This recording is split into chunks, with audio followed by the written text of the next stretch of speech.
स्वागत है आप सभी लोगों का। आज हम जो है भारत के आधुनिक इतिहास का क्विक रिवीजन करेंगे। आरओ परीक्षा जो तैयारी कर रहे हैं और पीसीएस जो है, ये दोनों परीक्षाएं 2025 में होनी है। अब क्वेश्चन जो है पिछले आप पीसीएस का देखे होंगे, जो एक्चुअल के साथ साथ उसको जो है स्टेटमेंट के रूप में पूछा जा रहा है। तो इससे क्वेश्चन काफ़ी ट्रिकी बन जा रहा है। तो अब हम लोग को पढ़ाई भी उस तरह से करनी होगी। इसमें फैक्ट तो रटना ही रटना है, लेकिन उसका कारण भी जानना है थोड़ा सा डिटेल में, कि कोई घटना क्यों हो रही है और कब हो रही है। उसको अरेंज करना भी आपको आना चाहिए।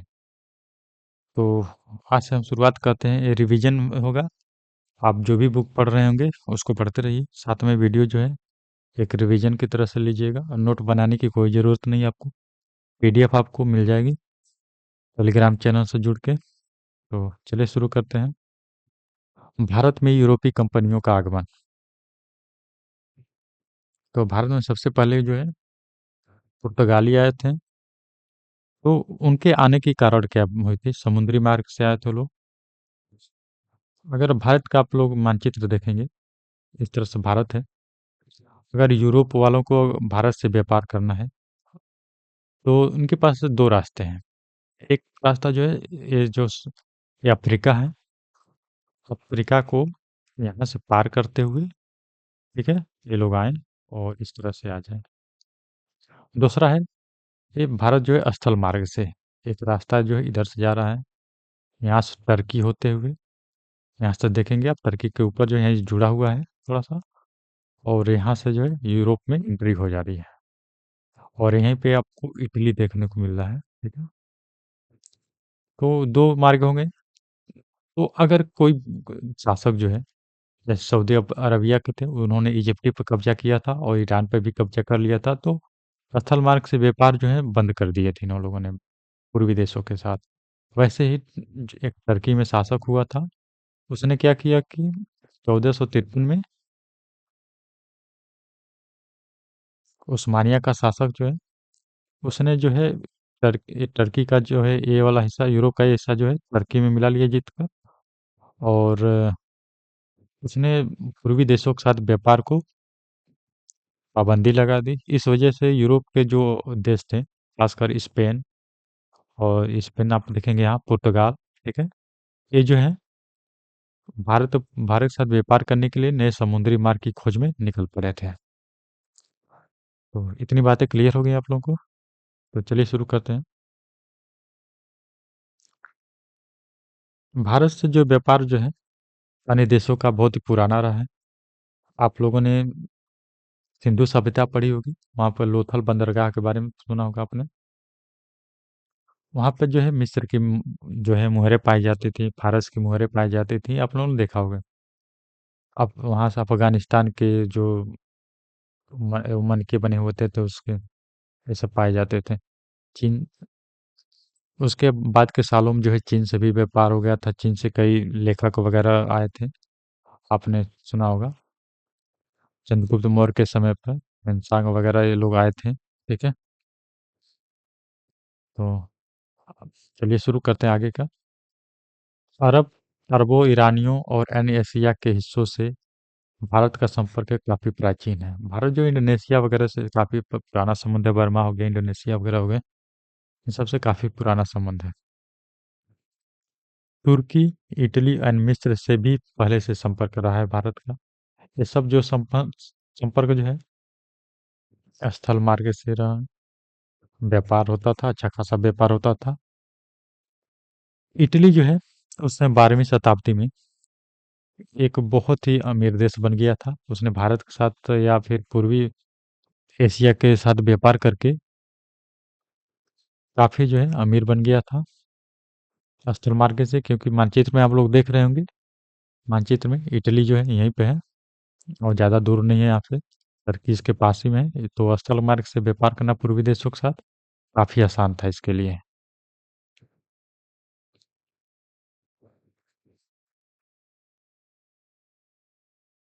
1453 में एशिया माइनर, लिथुआनिया या वर्तमान में इसको इस्तांबुल कहा जाता है, पर उस्मानिया सल्तनत ने जीत लिया था। ठीक है। तो इसने जो है क्या किया था 1453 में, पूर्वी जो एशिया के देश हैं उनके साथ व्यापार करने के लिए प्रतिबंध लगा दिया था, जिस वजह से अब यूरोप के पश्चिमी यूरोप के जो देश थे उन्होंने समुद्री मार्ग की खोज की शुरू कर दिया था, जिसमें स्पेन, पुर्तगाल ये काफ़ी आगे थे। उसके बाद अंग्रेज भी आए थे। इन लोगों ने एक अल्टरनेटिव मार्ग की जो है खोज करनी शुरू कर दी थी। तो यहाँ तक क्लियर है आपको बात? पुर्तगालियों के आगमन के समय भारत की स्थिति जो है, एक कथन कारण में इस तरह से सवाल बन सकते हैं। तो इनके आगमन के पूर्व जो है भारत की क्या स्थिति, गुजरात और दक्कन में छोटे छोटे शक्तियों में विभाजित था। ये दो ही इलाकों का नाम क्यों लिया गया यहाँ पर, क्योंकि उत्तर भारत में मुगल उस समय शासन कर रहे थे और उनकी पकड़ जो है उत्तर भारत में काफ़ी मजबूत थी। लेकिन गुजरात हो गया, दक्कन के जो प्रदेश हो जैसे खासकर केरला वगैरह के, तमिलनाडु वगैरह के, यहाँ पर जो छोटे छोटे शक्ति में विभाजित थे लोग, और इनके पास किसी के पास भी नौसेनी शक्ति भी नहीं थी। ठीक है। तो पुर्तगालियों को वहाँ आना और कोठी बनाना और वहाँ के छोटे छोटे राज्यों को जो है शक्तियों में आपस में भिड़ाना काफ़ी आसान हो गया था। तो इसका फायदा इन लोगों ने उठाया। पुर्तगालियों के आगमन के लिए प्रेरणा क्या थी, इसके लिए मुख्यतः दो प्रेरणा रही हैं। पहला इटली। इटली जो है उस समय इटली का वेनिस जो है शहर जो है ये काफ़ी समृद्ध शहर बन गया था, और इसकी समृद्धि से अन्य यूरोपीय जो देश है वो नफरत करते थे या फिर कहते थे जलन रखते थे। इस वजह से भी जो है कारण रहा था कि भारत के साथ या पूर्वी एशिया देशों के साथ व्यापार करने के लिए। दूसरा जो है अरब ने 7वीं शताब्दी में मिस्र और पर्सिया को जीत लिया था, तब भारत और यूरोप के मध्य संचार को बंद कर दिया था। तो यहाँ से आप अगर देखेंगे अरब जो है यहाँ पे है, मिस्र यहाँ पे है और ईरान यहाँ पे है। तो इसको स्थल मार्ग से व्यापार करने के लिए जो है इसको जीत लिया था इस एरिया को। तो यहाँ से व्यापार कर पाना अब आ पाना मुश्किल था। इस वजह से भी नए स्थल मार्ग की खोज जो है शुरू कर दी गई थी। पुर्तगालियों का आगमन जो देख लेते हैं 1487 में, एक व्यक्ति था उसका नाम याद रखेंगे आप लोग, बार्थोलोमियो डियाज। ये जो है दक्षिण अफ्रीका के एकदम बिल्कुल दक्षिणी सिरे पर पहुंचा था। उस जगह का नाम क्या रखा गया, Cape of Good Hope. Cape of Good Hope रखा गया। इसके 10 साल बाद 1498 में वास्को डी गामा जो है भारत पहुंचा। तो याद रखेंगे 20 मई 1498 में वास्को डी गामा जो भारत पहुंचा था। पुर्तगालियों का उद्देश्य क्या था, व्यवसाय करना, ये प्रमुख उद्देश्य था इनका।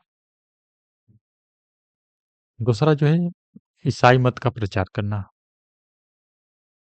अरबों को भारत से भगाना। ठीक है। तो अरबों को भारत से भगाने के लिए इन्होंने उन पर काफ़ी जुल्म भी किए थे, और इनके जहाज़ों को लूटा भी गया था, और उन पर काफ़ी बड़ी मात्रा में समुद्र मार्ग से आने जाने के लिए इन्होंने ये लोग कर वसूला करते थे।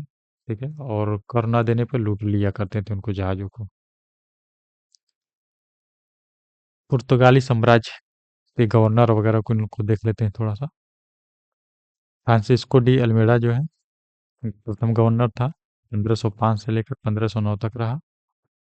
इसने एक पॉलिसी जो बनाई, उस पॉलिसी का नाम है ब्लू वाटर पॉलिसी, नीले पानी की नीति। ये ये मुख्यतः जो है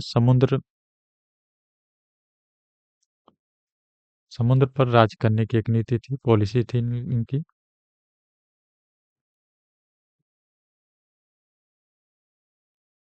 तो इसके तहत ये लोग जो है समुद्र में कर वसूला करते थे, और कर ना देने पर जहाज़ों को लूट लेते थे अन्य यूरोपीय और अरब देश के लोगों को। समुद्री साम्राज्य की स्थापना के लिए इन्होंने स्टाडो द इंडिया पॉलिसी को अपनाया था। तो ये भी याद रखेंगे। इसकी योजना है फांसी डी अल्मेड़ा की। अल्बुकर्क बहुत इंपॉर्टेंट व्यक्ति है। इसको वास्तविक संस्थापक माना जाता है किसका? पुर्तगाली साम्राज्य का। इसने 1510 में गोवा गोवा को बीजापुर के शासक से छीन लिया था। उसमें बीजापुर का शासक कौन था? यूसुफ आदिल शाह। ये नाम जरूर याद रखेंगे, एग्जाम में आ सकता है। अल्बुकर्क के विजयनगर के शासक कृष्णदेव राय के साथ अच्छे संबंध थे। वो यहाँ पे एक चीज पता चलती है आपको कि अल्बुकर्क जो है इसके समकालीन था कृष्णदेव। ये बहुत ही महत्वपूर्ण व्यक्ति हैं, ठीक है। इनके शासनकाल में जो है कई बार इनके दरबार में कौन व्यक्ति रहे कि कौन नहीं रहे, ये पूछा जाता है। तो आपको टाइम मिले तो एक बार गूगल कर लेंगे इनके बारे में, क्योंकि यहाँ से क्वेश्चन बनते ही बनते हैं। अल्बुकर्क ने हिंदू महिलाओं से विवाह की अनुमति दी और कुछ हद तक इन्होंने सती प्रथा को रोकने की कोशिश की थी। सती प्रथा को भारत में रोकने की कोशिश की थी। बंगाल की खाड़ी में जो हुगली जो है, बंगाल में जो है, बंगाल में जगह है एक हुगली। यहाँ पे ये लोग क्या करते थे? लूटपाट किया करते थे। जो भी जहाज आती थी इसको लूट लेते थे। और अगर एक इनका वो कर भी था, ये टैक्स वसूला करते थे और लूट भी लिया करते थे। तो महत्वपूर्ण घटनाक्रम याद रख लेते हैं, क्योंकि आजकल एग्जाम में जो है मैचिंग से सवाल बनते हैं। 1498 में वास्को डिगामा कालीकट तक पहुंचा था। 1503 में कोचीन में प्रथम दुर्ग, याद रखेंगे इसको। 1505 में कन्नूर में दूसरा दुर्ग। 1509 में अल्मीड़ा ने गुजरात और मिस्र के संयुक्त बेड़े को पराजित किया था। तो इसको याद रखेंगे आप लोग जरूर। 1509 में गुजरात और मिस्र के संयुक्त बेड़े को पराजित किया था। इंपॉर्टेंट है। 1511 में मलक्का पर अधिकार कर लिया था पुर्तगालियों ने। 1515 में हरमुज पर अधिकार कर लिया था। 1530 में गोवा पर अधिकार कर लिया था। ठीक है।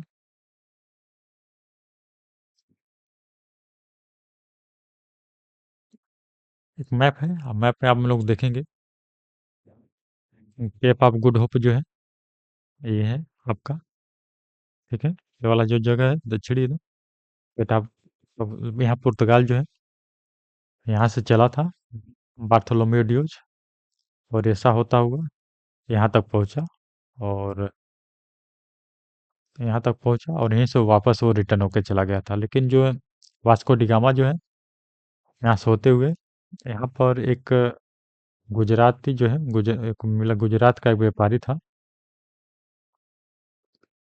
वो मिल गया था। अब्दुल मजीद नाम था उसका। उसने ही बताया था कि यहाँ से निकलने पर वो इस तरफ जाएंगे तो आपको इंडिया मिल जाएगी। तो उसकी सहायता से जो है वास्को डिगामा जो है इंडिया तक पहुंच गया था। आप देखेंगे इनकी जो हरमुज यहाँ पर है, अदन की खाड़ी यहाँ पर है, और यहाँ पर आप देख रहे होंगे ये जो टर्की का एरिया है, टर्की है, और इसका जो है ये वाला एरिया भी है। यहीं पे जो है 1453 में उस्मानिया के सुल्तान ने इसको जीत लिया था और स्थल मार्ग से व्यापार जो है बंद हो गया था। ये आपका इटली है। यहीं पे आपका स्पेन है, ठीक है। तो अरब हो गया आपका, यहाँ पे आपका ईरान हो गया, ठीक है। यहाँ पर मैप में आप लोग देखेंगे द्वीप है, यहाँ पर गोवा है, नौर जो है यहाँ पे है, कालीकट हो गया। सबसे पहले जो है मैं आपको कोचेंगे, सबसे पहले जो वास्को डिगामा था कालीकट ही पहुंचा था, और वहाँ का शासक का नाम था जमोरिन, ठीक है। उसके साथ जो है एक छोटा सा युद्ध करना पड़ गया था उसको। कई जगह पर लिखा था स्वागत किया था, लेकिन ऐसा था नहीं कुछ, क्योंकि वहाँ पर कालीकट में जो है पहले से ही अरबवासी जो है रह रहे थे, ठीक है। तो अरबवासियों ने पुर्तगालियों का विरोध किया। ठीक है, क्योंकि पहले से अरबवासी जो अच्छा खासा व्यापार कर रहे थे, मुनाफा भी कमा रहे थे। और अरबवासी जो है वो व्यापार करके स्थल मार्ग से ही ये लोग यूरोप के अन्य देशों में जो है अपना माल बेच देते थे। इससे इनको प्रॉफिट होता, बीच में मार्जिन हो जाता था कुछ। अब पुर्तगाली जो है अब आगे से समुद्री राष्ट्र थे, तो पुर्तगाली जो है यूरोपीय अरबियों को जो है खदेड़ना यहाँ से चालू कर दिए थे दक्षिण भारत से, और उस पे एक अधिकार करना चाहते थे। तो इतना चीज़ आप लोगों को क्लियर रहना चाहिए। स्टार्टो द इंडिया जो है इनका, आप देख सकते हैं। आप कोचिन जो है 1503, यहाँ पर देखे थे आप लोग। कन्नौर जो है आपका यहाँ पर हो गया। कालीकट जो है सबसे पहले पहुंचे थे यहाँ पर, कोझिकोडे डिस्ट्रिक्ट में। तो यहाँ पर देख रहे हैं गोवा जो है इनका मुख्य केंद्र बन गया था, राजधानी बन गई थी बाद में। इम्पोर्टेंट है। 1510 में बीजापुर के शासक जो है आदिल शाह था, उससे जीत लिया था इन लोगों ने। दीव हो गया आपका, सूरत हो गया आपका, इन सब जगहों में, दमन हो गया आपका, ठीक है, नागर हवेली हो गया, चौल हो गया आपका। यहाँ पे एक देख रहे हैं इंपॉर्टेंट जो है पश्चिम बंगाल में हुगली। यहाँ जो लूट पाट वगैरह किया करते थे, ठीक है। यहाँ से जो भी व्यापारी जहाज जाते थे, ठीक है, तो ये लोग लूट पाट किया करते थे यहाँ पर। यहाँ चिटगांव हो गया आपका, नागपट्टनम हो गया आपका, ठीक है। इसी साथ वीडियो समाप्त होती है। आप सभी लोगों का धन्यवाद।